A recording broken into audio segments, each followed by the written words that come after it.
J'ai trouvé intéressant de participer au projet d'établissement parce qu'en tant que soignante, je suis infirmière,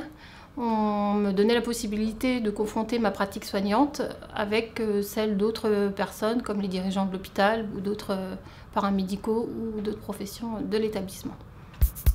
Nous avons réfléchi à la place que le projet d'établissement pouvait offrir aux patients.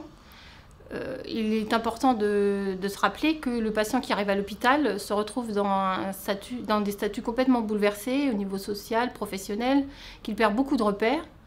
et que du coup il devient très vulnérable. Donc pendant longtemps on a eu une vision un peu paternaliste de sa prise en charge qui consistait à faire les choses à sa place, à remplacer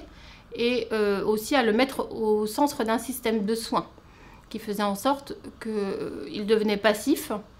un peu objet de soins malheureusement parce qu'objet de beaucoup de convoitises. Aujourd'hui cette idée paraît complètement abandonnée et on a plutôt choisi de le rendre autonome,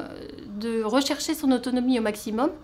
c'est-à-dire de faciliter son expression au niveau de ses désirs, ses non-désirs, ses colères, ses envies, ses choix, et du coup de le rendre actif de son projet de soins. Cette vision dans le projet d'établissement d'autonomie du patient participant à son projet de soins permet aussi pour les soignants de retrouver du sens à leur pratique. En effet, on n'aura plus une vision, un projet médical, un projet infirmier, un projet institutionnel, mais un projet qui corresponde bien au patient, à ce qu'il est, et donc qui redonne du sens aux pratiques de tous les soignants et de tous les intervenants autour de lui. Donc au sein de notre groupe, dans l'élaboration de ce projet d'établissement, nous avons eu l'occasion, moi en tant que soignante, de confronter ma vision du soin avec celle des personnes qui sont un peu moins en contact avec les patients, les malades,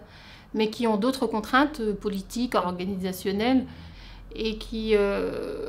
du coup on a essayé de monter un projet qui soit cohérent pour le patient. Dans notre groupe, nous avions aussi quelques usagers qui ont participé et qui ont apporté le regard d'experts de la maladie finalement, du vécu de la maladie, et qui donnent aussi des pistes intéressantes pour construire des projets d'éducation thérapeutique au sein de l'établissement.